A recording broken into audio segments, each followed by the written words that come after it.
कृणु देवेषु प्रियं राजा सुमा कृणु प्रियं सर्वस्य पश्यात उत शूद्र उतार्ये।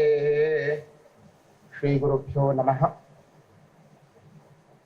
मंचस्थ विराजमानाः अध्यक्ष महाभागाः नमस्कृत्य एवं अधः विराजमानाः विद्वांसः नमस्कृत्य अहं वेदों में भूगर्भ विज्ञान इति विषयम् अधिकृत्य किंचित् वक्तुकामोऽस्मि।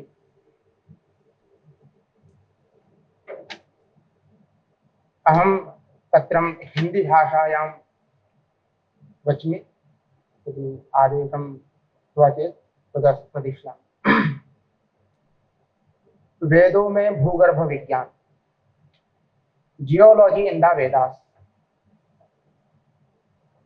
इससे पहले मैं कभी भी जियोलॉजी इत्युक्ते भूगर्भ विज्ञान के विषय में मैंने आज तक अध्ययन नहीं किया था।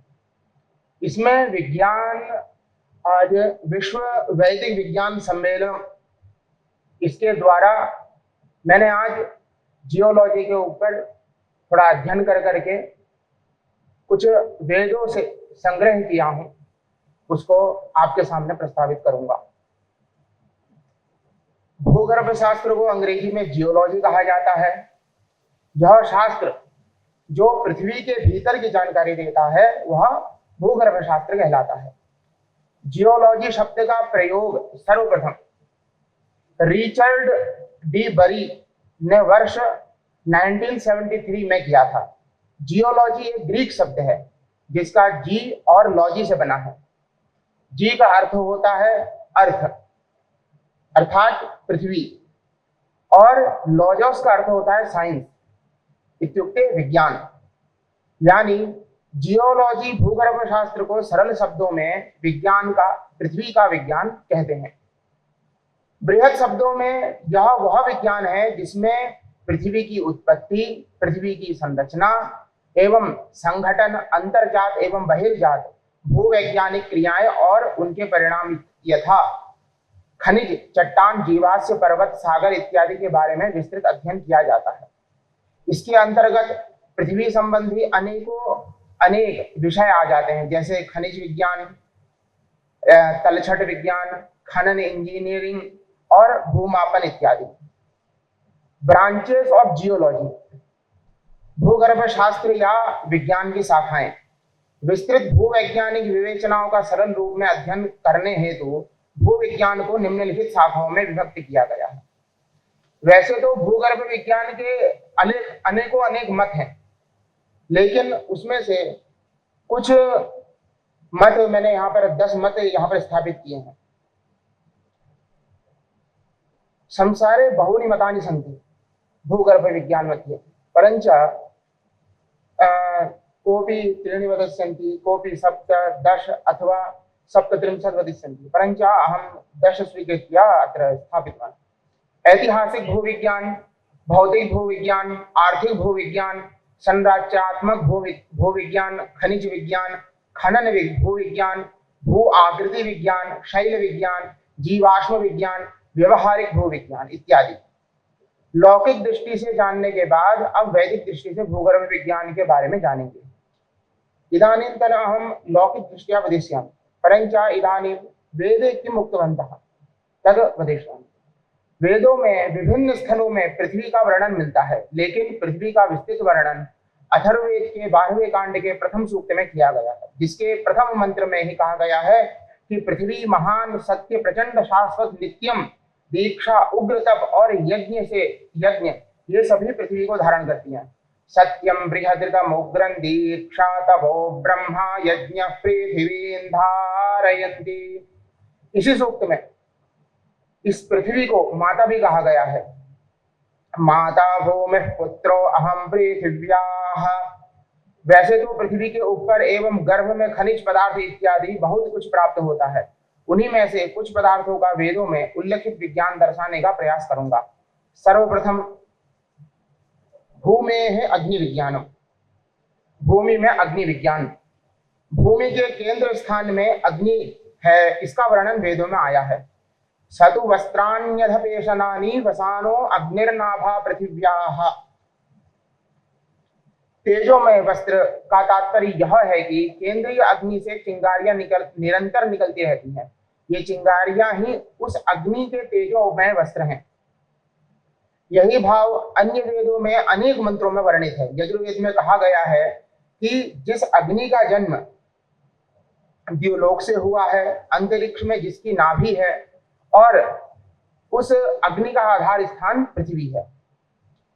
दिवि ते जन्म परमम अंतरिक्षे तव नाभिः पृथिव्याम अधियोनिरिति। पृथ्वी में अग्नि की योनि है, अर्थात केंद्र है। इस भूगर्भीय अग्नि से ही पृथ्वी में गति है। अथर्ववेद में वर्णन है कि पृथ्वी में अग्नि है, अतः उसे अग्निवासस कहा जाता है। जिस प्रकार वस्त्र शरीर पर चारों ओर लिपटा हुआ रहता है, उसी प्रकार पृथ्वी के अंदर बाहर सब ओर अग्नि विद्यमान रहती है। अग्निवासाः पृथ्वी। अथर्ववेद में ही अन्यत्र वर्णन है कि पृथ्वी के अंदर अग्नि है। वह वनस्पतियों में, जल में, पत्थरों में, मनुष्यों के शरीर में तथा अन्य पशुओं आदि में व्याप्त है। इससे ज्ञात होता है कि अग्नि पृथ्वी के अंदर ही नहीं अपितु सर्वत्र व्याप्त है। अग्निर्भूम्याम औषधीषु अग्निम आपो बिभ्रत्यग्निरश्मसु अग्निरन्तः पुरुषेषु गोष्वस्वेष्वग्नयः। शतपथ ब्राह्मण में भी इसका शतपथ ब्राह्मण में भी उल्लेख मिलता है कि पृथ्वी के अंदर अग्नि है। अग्निर्गर्भा पृथ्वी सा अदिति पृथ्वी अग्निर्गर्भे बिभर्तु। बृहदारण्यक उपनिषद में भी उल्लेख मिलता है कि पृथ्वी के अंदर अग्नि है, इसलिए पृथ्वी को अग्निर्गर्भा कहा जाता है। यथा अग्निर्गर्भा पृथ्वी द्यौरिंद्रेण गर्भिणी। नदियों में, समुद्रों में, जल में भी अग्नि विद्यमान रहती है। इसका कथन ऋग्वेद में प्राप्त होता है कि अग्नि सारे मनुष्यों के हृदयों में व्याप्त है। वही अग्नि सभी नदियों एवं समुद्रों के जल में व्याप्त है। यो अग्नि सप्तमानुषः श्रुतो विश्वेषु सिंधु। मंत्र में सिंधु शब्द नदी और समुद्र दोनों के अर्थ का द्योतक है। नदियों आदि के जल में अग्नि है, अतः उनके मंथन से विद्युत इत्युक्ते इलेक्ट्रिसिटी प्राप्त होती है। इदानीं पृथ्वी में प्राकृतिक गैस इत्युक्ते वायु। यजुर्वेद के अनेक मंत्रों में प्राकृतिक गैस का उल्लेख मिलता है और उसे पृथ्वी से खोदकर निकालने का वर्णन है। यजुर्वेद में भूगर्भीय गैस के लिए पुरुष्य अग्नि शब्द का प्रयोग है। इस मंत्र में कहा गया है कि हम पृथ्वी से खोदकर पुरुष्य अग्नि को निकालते हैं। यह तेजोमय है और इसमें आग्नेय तत्व विद्यमान है। पृथिव्याः सदस्थाद् अग्निं पुरुष्यम् अग्निरस्वत् खनामि ज्योतिष्मन्तं स्वाग्ने सुप्रतीकम अजस्रेण भानुना दीद्यतम। मंत्र में अग्निरस्वत शब्द अति ज्वलनशील आग्नेय तत्व का बोधक है। ज्योतिष्मत शब्द तेजोमय का बोधक है और भानु शब्द शाश्वत ऊष्मा का द्योतक है। इस प्राकृतिक गैस के लिए यजुर्वेद का कथन है कि जिस प्रकार माता अपने पुत्र को गोद में रखती है, उसी प्रकार पृथ्वी पुरुष अग्नि को अपने अंदर धारण करती है। मातेवा पुत्रम पृथिवी पुरुष्यम अग्निम स्वे योना वभारुखा। यजुर्वेद के अन्य कई मंत्रों में इसी प्रकार पृथ्वी से पुरुष अग्नि प्राकृतिक गैस को खोदकर निकालने का उल्लेख है। पृथिव्याः सदस्थाद् अग्निं पुरुष्यम् अंगिरस्वदाभर ततः खनेमा सुप्रतीकम अग्निम। भूगर्भीय गैस का आविष्कारक अथर्वा ऋषि यजुर्वेद का कथन है कि पुरुष अग्नि इत्युक्ते भूगर्भीय गैस का प्रथम आविष्कारक अथर्वन ऋषि हैं। उन्होंने ही मंथन के द्वारा इसका पता लगाया। यह गैस लोकोपकारक है। इसको मंत्र में विश्वभरा कहा जाता है, अर्थात यह जनहितकारी और पोषक है। पुरुष्योसि विश्वभरा अथर्वा प्रथमो निरमंथदग्ने। पुरुष अग्नि जल में भी है। इसका वर्णन यजुर्वेद में मिलता है कि प्राकृतिक गैस पृथ्वी में ही नहीं अपितु जल में भी है। मंत्र में प्रावण शब्द जलीय अग्नि इत्युक्ते गैस का सूचक है। पुरीष्यसो अग्नयः प्रावणेभिः सजोषसः। समुद्र में भी गैस प्राप्त होती है। पुरुष अग्नि के विषय में उल्लेख है कि यह जल के पृष्ठभाग में विद्यमान है और यह प्रज्वलशील है, अतः अग्नि का कारण है। यह समुद्र के चारों ओर व्याप्त है। समुद्रम अभितः पिन्वमानम से संकेत है कि यह गैस समुद्र में किसी एक स्थान पर नहीं अपितु अनेक स्थलों पर फैली हुई है। अपाम पृष्ठमसि योनिरग्नेः समुद्रम अभितः पिन्वमानम। ऋग्वेद के एक मंत्र में भी समुद्र में गैस का उल्लेख प्राप्त होता है और इसे समुद्रवासस अग्नि कहा जाता है, अर्थात समुद्र में छिपी हुई अग्नि इत्युक्ते गैस। अग्निम समुद्रम वाससम। पृथ्वी में अग्नि के कारण गति और कंपन। अथर्ववेद का कथन है कि पृथ्वी के अंदर अग्नि है, अतः पृथ्वी में गति और कंपन है। मंत्र में विजमाना शब्द है जिसका अर्थ है हिलना, कांपना और कांपते हुए चलना। व्यापा सर्पम विजमाना भ्रमिग्वारी यस्यामासन अग्नयो ये अप्स्वा अंतः। मंत्र का अर्थ यह है कि जिस प्रकार पृथ्वी के अंदर अग्नि है उसी प्रकार जल के अंदर भी अग्नि है। पृथ्वी के अंदर मित्र वरुण शक्तियां। ऋग्वेद में वर्णन है कि पृथ्वी के अंदर मित्र इत्युक्ते पॉजिटिव एनर्जी और वरुण इत्युक्ते नेगेटिव एनर्जी शक्तियां काम करती हैं और पृथ्वी की रक्षा करती हैं। उर्वी रक्षमाणा मित्रा साथे वरुणेडास्वन्तः। इसके बाद समुद्र में विविध औषधियां। समुद्र का कथन है कि समुद्र, पर्वत और नदियों में औषधियां प्राप्त होती हैं। यत् सिंधौ यदसिक्न्याम यत् समुद्रेषु मरुतः सुबर्हिषः यत् पर्वतेषु भेषजम। हे मरुतो, सिंधु और चेनाब इत्युक्ते असिक्नी नदी, समुद्र और पर्वतों में जो जो औषधियां हैं वे तुम्हें ज्ञात हैं। इससे यह ज्ञात होता है कि समुद्र में, पर्वतों में और नदियों में औषधियां प्राप्त होती हैं।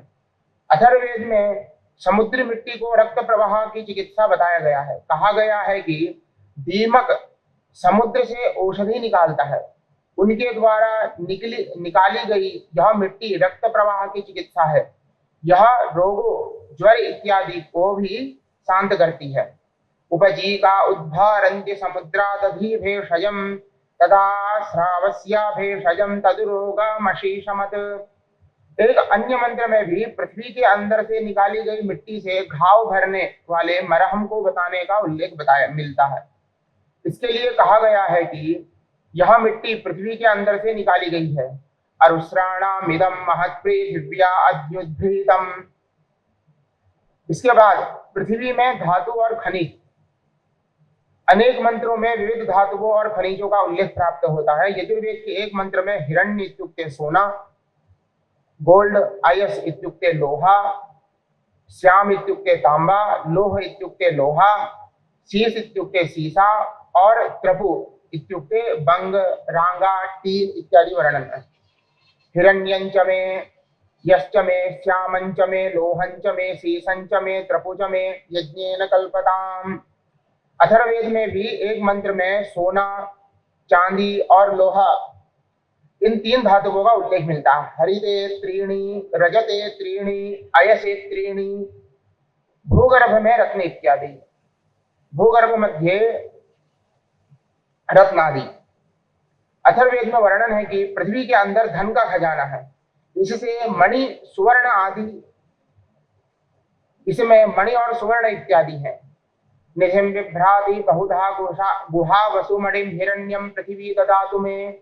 अथर्ववेद में ही अन्य मंत्र में वर्णन है कि पृथ्वी के गर्भ में हिरण्य है इत्युक्ते सोना है। तस्यै हिरण्यवक्षसे पृथिव्या अकरन् नमः। ऋग्वेद में भी वर्णन है कि पृथ्वी के अंदर रई इत्युक्ते धन, खजाना इत्यादि है।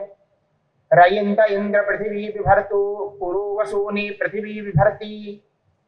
ऋग्वेद के एक मंत्र में धन के प्राकृतिक संसाधन ये बताए गए हैं कि भूगर्भ में सूर्य आदि ग्रह, वनस्पतियां, नदी और समुद्र, जल स्रोत, झरने आदि तथा वन। इंद्रायद्याव औषधि रुतापो रयिं रक्षन्ति जीरयो वनानि। अथर्ववेद में एक मंत्र में पृथ्वी को विश्वगर्भा कहा गया है। इसका अभिप्राय यह है कि पृथ्वी के गर्भ में सभी धातुएं और रत्न आदि खनिज पदार्थ होते हैं। पृथ्वीं विश्वगर्भाम, ऋग्वेद में समुद्रों में धन होने का उल्लेख है।